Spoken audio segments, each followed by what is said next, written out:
मित्रांनो, तुम्ही इथं पाहू शकता पपई पिकामध्ये जसा पावसाळा सुरू होतो तर हा जो प्रॉब्लेम आहे, अचानक आपलं झाड पडून जातं. एवढा जबरदस्त माल तुम्ही इथं पाहू शकता या प्लॉटमध्ये लागलेला आहे आणि इव्हन ह्या झाडाला सुद्धा चांगल्या प्रकारचा माल लागलेला होता. परंतु जे काही खोड आहे तर ते ढिसूर होऊन आपल्याला अचानक जे झाड आहे तर ते जास्त लोड झाल्यामुळे तिथं पडलेलं पाहायला मिळतं. मित्रांनो, या रोगाला कोलार रॉट असं म्हणतात. होतं काय मित्रांनो, खोडापाशी पूर्णपणे जे खोड आहे तर ते काळं पडून जातं आणि काही कालांतरानंतर ते जे झाड आहे तर ते पडलेलं आपल्याला पाहायला मिळतं.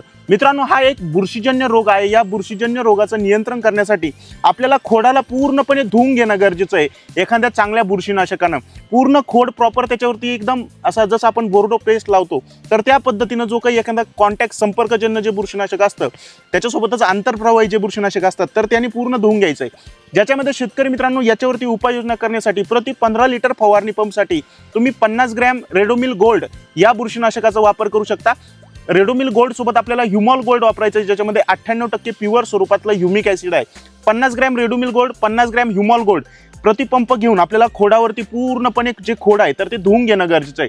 अशी समस्या दिसायला लागेल असेल तर झटपट तुम्ही पूर्ण प्लॉटमध्ये ही जी काही उपाययोजना आहे तर ती करून घ्या. नाहीतर हा जो काही रोग आहे तर तो एका झाडापासून आपल्याला दुसऱ्या झाडापर्यंत पोहोचलेला लवकरात लवकर पाहायला मिळेल. धन्यवाद.